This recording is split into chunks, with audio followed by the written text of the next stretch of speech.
ఏపీలో కూటమి ప్రభుత్వం వచ్చేసిన తర్వాత జగన్ని టార్గెట్ చేసి ఒంటరి చేద్దాం అనుకున్నారా? అంటే ఇప్పుడు జగన్ గారు ఉన్నప్పుడు కూడా చూసారు మీరు, చంద్రబాబు గారు పాపం అరెస్ట్ దాకా వెళ్ళారు ఏదేదో. ఎందుకంటే ఇప్పుడు ఏదైనా ప్రభుత్వం గెలిచిందంటే ప్రజల మీద కాన్సంట్రేషన్ పెట్టాలని నా ఉద్దేశం. అలాగా జగన్ గారిని వీళ్ళు పట్టించుకోవడం లేదని నా ఉద్దేశం. ఎందుకంటే కూటమి ప్రభుత్వం అక్కడ జరిగిన లోటుపాట్లనే తీస్తుంది, కానీ వాళ్ళు వ్యక్తిగత విషయాలను ఏం తీయటం లేదు.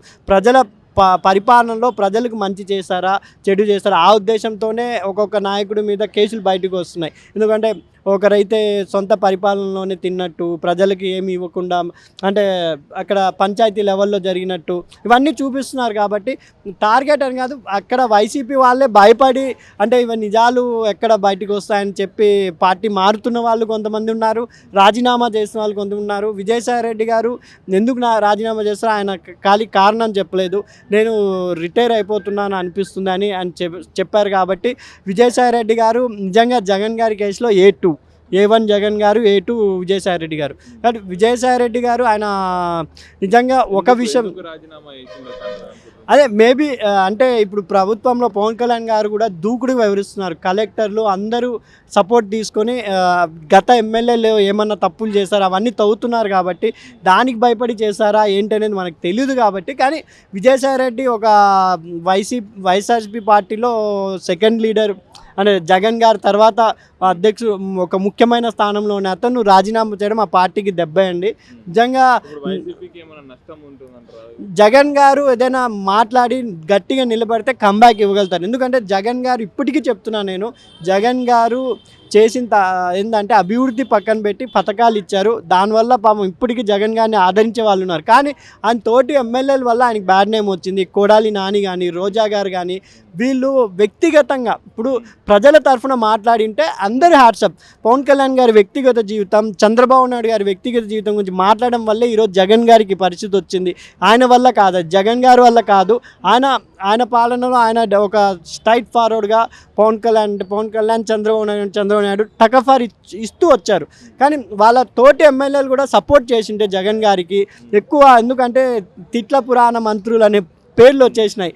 అలా లేకుండా జగన్ గారు ముందే కంట్రోల్ చేసుకొని ఉంటే బాగుండని నా అభిప్రాయం అండి. ఇప్పుడు అమరావతి విషయానికి వస్తే డెవలప్మెంట్ కోసమే ఆయన ఇప్పుడు ఎవరైనా పథకాలు, ఇప్పుడు గత ప్రభుత్వం కూడా లాస్ట్ ఇంకా వెళ్ళిపోతారన్న 1 yearలో కొన్ని పథకాలు అమలు చేశారు హడాబుడిగా.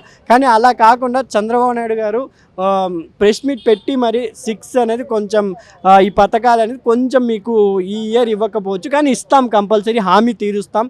ఎందుకు ఇవ్వకపోవడం అనేది కూడా ఆయన తీవ్రంగా చెప్పారు, విమర్శించి చెప్పారు.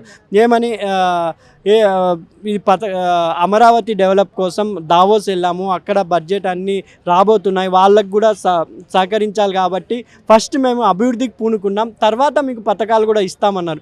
కొంతమందికి దాన్ని విమర్శిస్తున్నారు, కొంతమంది హర్షం వ్యక్తం చేస్తున్నారు. పథకాల వల్ల బద్దగస్తులైన వాళ్ళు ఉన్నారు. పథకాలు ఏం చేసుకుంటారు? అభివృద్ధి అయితే మీ పిల్లోళ్ళు కూడా ఫ్యూచర్ కూడా బాగుంటుంది. మనకు ఐటీ అవన్నీ శాఖలు వచ్చేసినాయంటే ఫ్యాక్టరీలు అన్నీ వస్తే జస్ట్ హైదరాబాద్, బెంగళూరు, చెన్నై ఇలానే అవసరం లేదు. ఆంధ్రప్రదేశ్ ప్రజలు, చదువుకున్న పిల్లోళ్ళు, మనకు కూడా ఒక ఫుల్ ఎంప్లాయ్మెంట్స్ కూడా రాబోతుంది అని చెప్పారు. కాబట్టి నిజంగా చంద్రబాబు నాయుడికి ఒక్క ఛాన్స్ ఇస్తే పథకాలు మనం ఒక 1 year లేదు అనుకుంటే అభివృద్ధి చేసి చూపిస్తారని నా గట్టి నమ్మకం. ఎందుకంటే ఇప్పుడు హైదరాబాద్ విజన్ ఆయనదే. ఆయన తర్వాత కేటీఆర్ గారు కూడా ఒప్పుకున్నారు. ఆయన ఇది దీంట్లో పదవిలో ఉన్నప్పుడు, కేటీఆర్ గారు పదవిలో ఉన్నప్పుడు కూడా ఒప్పుకున్నారు. కాబట్టి నిజంగా ప్రజలు, ఆంధ్ర ప్రజలు చంద్రబాబు నాయుడు అండ్ పవన్ కళ్యాణ్ గారికి సహకరిస్తే అమరావతి కూడా ఒక మినీ హైదరాబాద్, ఈ 4 ఏళ్లలో ఒక మినీ హైదరాబాద్గా అయినా తయారవచ్చని నా అభిప్రాయం అండి. కూటమి ప్రభుత్వ పాలనలో పోలవరం పూర్తయితే అనుకుంటున్నాను 100%. ఈ 4 yearsలో పోలవరం అనేది కంప్లీట్ అవుతుందని అనుకుంటున్నాను. ఎందుకంటే పవన్ కళ్యాణ్ గారు కూడా గట్టిగా ఆయన పరిగెత్తి మరీ పని చేపిస్తున్నారు. కలెక్టర్లకు కానీ తోటి మినిస్టర్లకు కూడా వార్నింగ్ ఇస్తున్నారు. కాబట్టి అక్కడ వ్యవసాయకం అంతా ప్రాజెక్టులు, నీటిపారుదల శాఖ ఇవన్నీ చూసుకునే వాళ్ళు కూడా వేగవంతమైన చేస్తున్నారు పోలవరం నేను అనుకుంటున్నాను అండి. ఇప్పుడు ఏపీలో కూటమి ప్రభుత్వం వచ్చింది కదా, సో ఆ కూటమి అందరు కలిసి ఇప్పుడు జగన్ని ఒంటరి చేసి టార్గెట్ చేద్దాం అనుకుంటున్నారా? ఒకవేళ జగన్ని టార్గెట్ చేసి ఒంటరి చేస్తే కనుక వైసీపీకి ఏమైనా ఎఫెక్ట్ అవుతుంది అనుకుంటున్నారు? జగన్ని ఒంటరి చేయాల్సిన అవసరం లేదండి. అతనే ఒంటరి. డైరెక్ట్గా చెప్పాలంటే అతనే ఒంటరి. అతనికి ప్రజలను నమ్మి 5 సంవత్సరాలు అధికారం చేయమని, పరిపాలన చేయమని ఇస్తే పరిపాలన ఎలా చేయాలో అర్థం కాక ఆడు చెప్పిన మాటలేని ఈడు చెప్పిన మాటలేని ఏదేదో చేసుకుంటూ వెళ్ళిపోయాడు. పరిపాలన అనేది చేయాల, సంక్షేమ పథకాల మీద దృష్టి పెట్టడం పరిపాలన మీద చేయాల. పరిపాలన మీద చేస్తుంటే అతను మళ్ళీ ఛాన్స్ ఉండేది. సో ఇప్పుడు నెక్స్ట్ ఇప్పుడు కొంతమంది రాజకీయ నాయకులు వైసీపీకి సంబంధించిన నాయకులు రాజీనామా చేస్తున్నారు. అట్లనే మొన్న విజయసాయి రెడ్డి గారు రాజీనామా గురించి మీరేం అనుకుంటున్నారు? అతనికి వైసీపీలో ఉన్న పార్టీ శ్రేణుల్లో ఉన్న వాళ్ళు మొత్తానికి కూడాను ఒకటి అర్థమైతే అవుతుంది ఖచ్చితంగా. రాబోయే రోజుల్లో ఆపోజిట్గా పవన్ కళ్యాణ్ మారతాడు ఖచ్చితంగా. రాజకీయం పవన్ కళ్యాణ్ చంద్రబాబు నాయుడు మధ్య జరగబోతుంది. ఇతని మీద ఉన్న కేసులు కానీ ఇతని పార్టీలో ఉంటే మనకు భవిష్యత్తు లేదు. ఏ రోజుకైనా లోపలికి వెళ్తాడేమన్న భయం శ్రేణుల్లో ఖచ్చితంగా ఉంది. అందుకని ఎవరి దారి వాళ్ళు చూసుకుంటున్నారు. ఓకే, ఇప్పుడు ఎవరి దారి వాళ్ళు వెళ్ళిపోయిన తర్వాత మరి జగన్ పరిస్థితి ఏమంటారు? జగన్ పరిస్థితి ఏమవుతుందా అంటే అతను కాంగ్రెస్లో కలిసే అవకాశాలు ఎక్కువ కనపడుతున్నాయి. ఇట్లా ఒంటరిగా అయితే వెళ్ళాడు కానీ కాంగ్రెస్ సపోర్ట్ ఏదైనా తీసుకుంటే నెగ్గు రాగలడు. ఓకే, ఇప్పుడు మరి అమరావతి డెవలప్మెంట్ గురించి ఏమంటారు? అమరావతి డెవలప్ అయితే బాగా జరుగుతుంది. మాది విజయవాడ తాడేపల్లి. ఓకే, మేము తాడేపల్లి కాబట్టి మా దగ్గర ఏం జరుగుతుందో వర్క్ అనేది మాకు తెలుసు.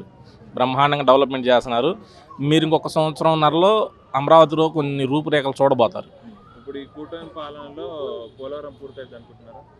అది చెప్పలేమండి, కష్టమే. ఇన్ని డబ్బులు తీసుకురావాలంటే కష్టమే. అతనికి కూడా ముందు కొంత కనపడాలి కాబట్టి అమరావతి మీద అభివృద్ధి చేసేదాని మీద కొంచెం దృష్టి పెడతారు.